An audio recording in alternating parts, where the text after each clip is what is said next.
In the autumn of 1874, a 9-year-old boy named Elias Holland walked out of a hickory grove in the Missouri Ozarks and into the arms of his mother. She had not seen him in 4 years. He had vanished at the age of 5 and returned at the age of 9. But the boy who came back was not 9 years old. He was younger than the child who had disappeared. His teeth were the small, soft teeth of an infant. His hair was the pale wisp of a newborn. He weighed less than a bundle of firewood.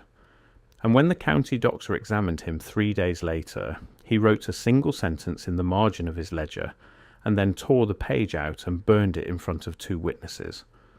Those witnesses signed a statement. That statement still exists. The doctor's ledger does not. And what the men of Barry County did next was struck from the record, buried in a courthouse fire, and forgotten by every history book ever written about the region. But it happened, and the ground where it happened is still there, and the reason they hid it is the reason we are here tonight. To understand what happened to Elias Holland, you have to understand what the Ozarks were in 1874. This was not the Ozarks of tourist highways and float trips. This was a country of hollows and ridgelines that maps had not yet learned to draw. Barry County sat on the Missouri and Arkansas line, a place where families lived a full day's ride from the nearest telegraph. The Civil War had ended less than a decade earlier, and the hills were still full of men who had never come home properly, men who slept with rifles in their beds and did not speak of what they had done in the war. There were German settlers who had come up through New Orleans. There were Scots-Irish farmers whose families had been in the hills since before the Louisiana Purchase. There were Cherokee families who had refused removal and hidden in these hollows for 40 years. And there were older people whose grandparents had come up from Kentucky when the land was still marked on maps as the Great American Desert. And there was something else. There were the mounds, not the famous ones, not the ones tourists know about today. The small ones, the unmapped ones, the ones that do not appear in any archaeological survey ever conducted in the state of Missouri. Farmers ploughed around them because their fathers had told them to, and their fathers had been told by the men who cleared the land before them. Nobody remembered why. They just knew you did not disturb them. You did not build on them. You did not let livestock graze the grass on top of them. You did not cut wood from the trees that grew around their bases. And, in a rule that was passed down without explanation from one generation to the next, you did not stand on top of one after the sun had gone down. The rule was older than the county. The Cherokee families in the area had it too, in almost identical form. The Osage before them had it in a form that was even older and even stricter. And the people before the Osage, whose names have been lost, had built the mounds in the first place for a reason that had been forgotten within 4 generations of the last of them.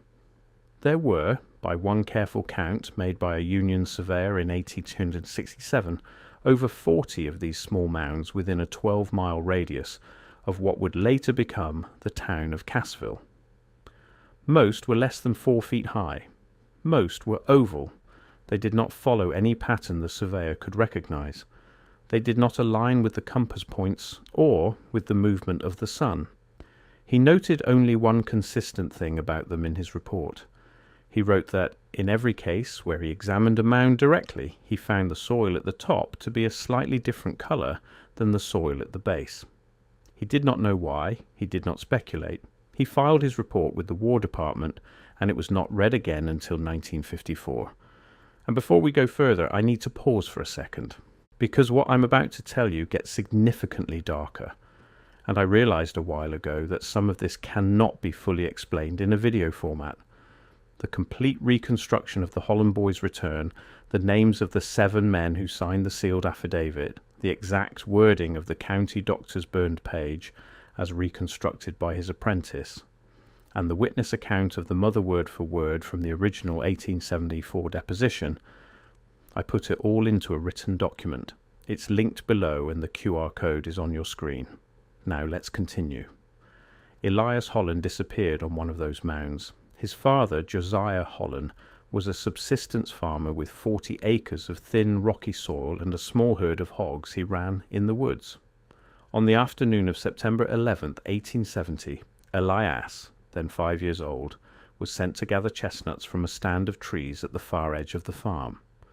The stand grew on and around a low oval rise in the earth that Josiah had never ploughed and had never allowed his hogs to root on. He had not been told why, exactly. He had been told by his own father that the rise was to be left alone, and he had left it alone, and he had passed the rule down to his own children without ever thinking to question it. Elias's older sister Ruth, 13 at the time, walked him to the edge of the field and watched him climb the rise with a burlap sack in his hand. She turned to fix her apron because the wind had caught it. When she looked back, the sack was on the ground at the top of the rise. Elias was gone. She ran to the rise, calling him. There was no boy. There were no footprints leading away from the sack. The soft loam at the top of the mound held only the small impressions of where he had been standing. And then nothing. Ruth stood on the rise for what she later described as a long time. She said the air on top of the rise was warmer than the air at the bottom. She said she could smell something like copper, faint but unmistakable, the way a coin smells when it has been held for a long time in a warm hand. She said that when she stepped down off the rise, the smell was gone. The search for Elias Holland lasted 11 weeks. Josiah organized every man in the county. They dragged the creek. They opened old mine shafts. They walked the ridges in lines, 30 men across, calling the boy's name until their voices gave out. A travelling preacher named Cyrus Beale claimed he had seen the boy at a crossroads 20 miles south, standing beside a woman in a grey dress. But when riders were sent, the trail was cold. By December, the ground froze. By spring, Josiah had stopped searching. By 1872, the Holland family had accepted that Elias was dead. A small stone was set at the back of the family plot with his name on it and the words "taken home," though no body was ever buried beneath it. His mother, Martha Holland, kept a small carved wooden horse he had been holding the morning before he vanished. She kept it on the mantel. She did not speak his name inside the house for 4 years. Then, on the evening of October 3rd, 1874, Martha Holland went to draw water from the well and heard a sound in the hickory grove at the edge of the yard. It was not a sound a 9-year-old boy makes. It was the wet, small, uncertain sound of an infant trying to form a word. She set down the bucket. She walked to the grove, and in the dry leaves at the base of a hickory tree, she found a child. He was naked. He was clean. He was not cold. He was the size of a 2-year-old, but his eyes were the colour of Elias's eyes, and his eyes knew her. She did not scream. She later said, in the deposition given 6 weeks later, that she had known before she reached the grove that it was her son, and that she had also known in the same moment that it was not entirely her son anymore. She carried him into the house without speaking. She wrapped him in the blanket from the boy's old bed, which she had kept folded in a cedar chest for 4 years. She sat him on the kitchen table under the lamp. Then she called for her husband, and Josiah came in from the barn, and he saw the child, and he sat down on the floor of his own kitchen and did not speak for 2 hours. For the next 36 hours the child slept. He slept in the bed that had been Elias's bed. Martha sat beside him the entire time. She did not eat. She did not sleep. She did not leave the room except once at dawn on the second day to tell Josiah to ride into town and fetch the doctor and to tell no one else why. Josiah rode. He came back the evening with Ephraim Woad following him on a second horse, and in the hours between Josiah leaving and Woad arriving, the child woke once and looked at Martha and reached for her face with a hand too small to belong to a 9-year-old and said one word. She recorded the word in the deposition she gave 6 weeks later. The word was mother. It was said in a voice that had not yet learned how to shape a consonant, but she recognized the meaning behind it, and she said in the deposition that when he said it, she understood that whatever had happened to her son in the 4 missing years, part of him remembered her, and part of him did not. The deposition itself is a strange document. It runs to 9 handwritten pages taken down by a county clerk named Wilbur Craig, and it is preserved today by the Kittredges alongside the affidavit of the ledger burning. Martha Holland was 38 at the time. She was described by the clerk as calm, precise, and unwilling to speculate.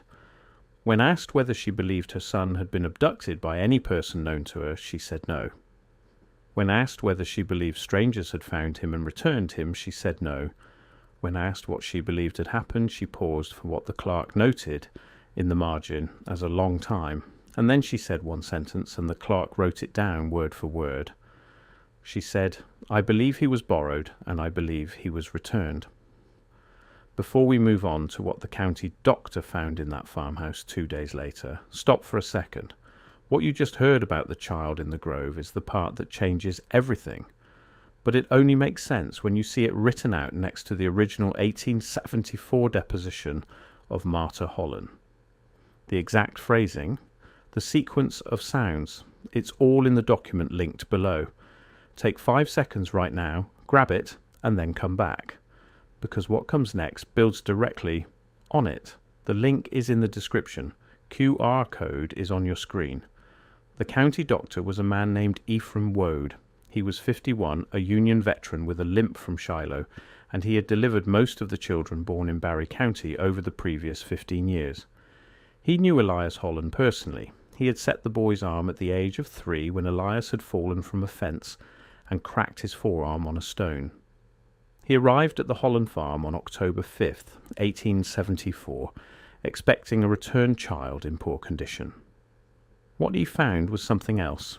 The child on the table was, by every measurement he could take, between 18 and 24 months old, but the child had a scar on the inside of his right forearm.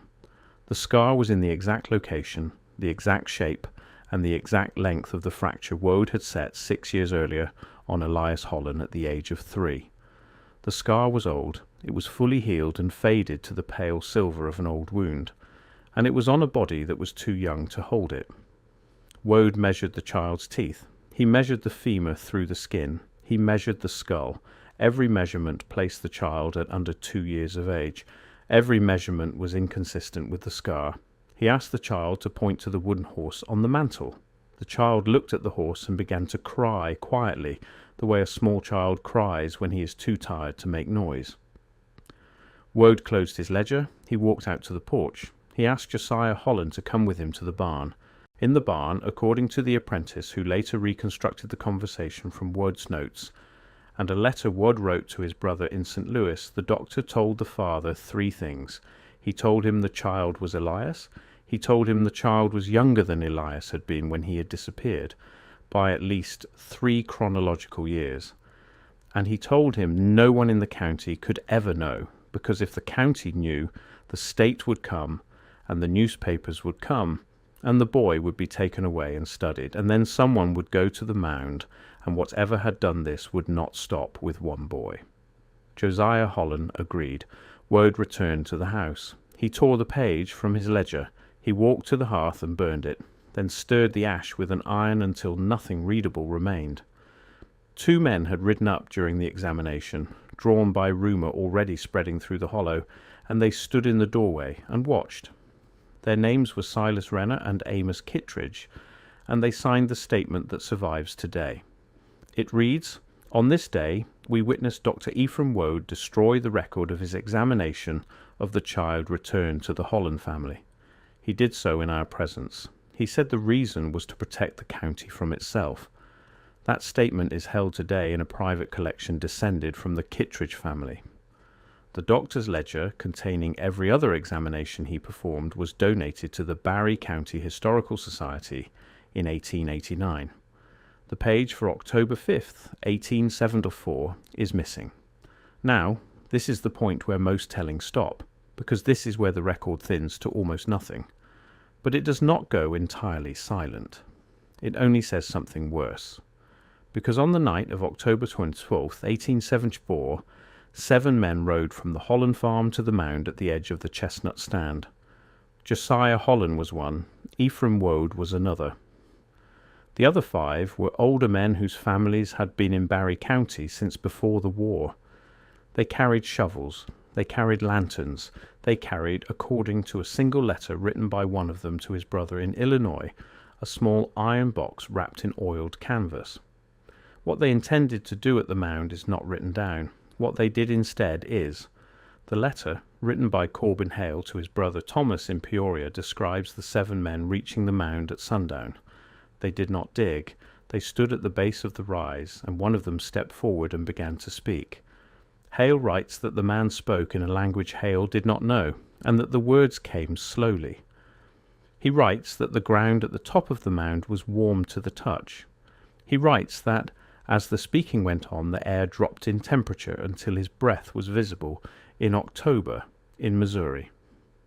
He writes that a low sound came from underneath the mound, a sound he compared to a large animal breathing in its sleep. He writes that when the speaking stopped, the 7 of them turned and rode home without looking back, and that not one of them ever spoke of that night again. The letter ends with a sentence Hale underlined twice. I believe we returned something, and whatever we returned it to was satisfied. Elias Holland grew. He grew normally from the apparent age of 2. By 1881 he was 7 again, chronologically 11 from his original birth, and he attended the county schoolhouse. His teacher described him as quiet, gentle, and possessed of a memory that reached back further than any child's memory should reach. He would sometimes describe rooms he had never been in. He would sometimes name people who had died before his return. He never spoke of where he had been. When asked, he would smile a small, apologetic smile and change the subject. He married Sarah Beckwith in 1893. He fathered 4 children. He inherited the Holland farm in 1901. He worked the same 40 acres, and he too ploughed around the low oval rise at the edge of the chestnut stand, and he too forbade his children from playing near it after sundown. He died in the winter of 1937 at what the census recorded as 67, but which by the family Bible was 72. He was buried in the churchyard beside the empty stone that had been set for him in 1872. The 2 stones stand there today. The old one, weathered and thin, says taken home. The new one, 4 feet away, says returned. His youngest daughter, Ellen Holland Marsh, gave a single interview to a folklorist from the University of Arkansas in 1961. She said her father had spoken of his disappearance exactly once, on the night before he died. He had told her that the place he had been taken to was underground, and that the people there were not people, and that they had not harmed him, but they had held him, and that when they had finished with him, they had put him back the way you put back a tool you had finished using. He had told her the reason he came back younger than he had left was that they had used the years. She was asked what he meant by used. She said she did not know. He had not explained. She said only that on the morning after he told her, she found him in his bed, hands folded on his chest, and on his face an expression she could only describe as relief. The mound at the edge of the chestnut stand is still there. The Holland farm was sold out of the family in 1954. The rise is on a parcel now owned by a family that raises cattle on the ridge above Roaring River. The current owners have been asked by 3 separate researchers whether the rise has ever been excavated. Each time they have answered the same way. Their grandfather bought the land in 1954 with one condition attached in writing to the deed. The condition was that the rise at the north edge of the property was never to be disturbed, never to be ploughed, never to be walked upon after sundown, and never to be spoken of to any person who did not already know it was there. The condition is still enforced, and the rise, from every aerial photograph of the property since 1954, is the only patch of ground on the farm that has never grown anything taller than the grass covering it. Not a single tree, not a single shrub, not a single fence post has ever been driven into it and stayed upright. Just grass, closely cropped, on a low oval rise of earth in the Missouri Ozarks, where in the autumn of 1870 a 5-year-old boy set down a burlap sack, and in the autumn of 1874 a child who was not quite him came back. And that is where the story ends, not with an explanation, not with a discovery. It ends with a piece of ground a family has been paid, in one form or another, to leave alone for over 70 years, and with a boy who lived to old age and told his daughter on his last night that he had been used, and that when they were finished with him, they had put him back. There are older stories in these hills, stories the settlers heard from the Osage, and stories the Osage heard from the people before them, about the mounds and what happens to what is placed inside them. Those stories were written down once by a Presbyterian missionary named John Trask in 1834. His journal was lost in the Barry County Courthouse fire of 1887. One page survived. It had been pressed flat into the back of a family Bible in a farmhouse 15 miles from the Holland Mound. That page has been photographed. What is written on it is the reason we cannot tell you the rest of this story tonight in this format. But it is in the document. The link is in the description. If you have made it this far, you already know you want to read it. Good night.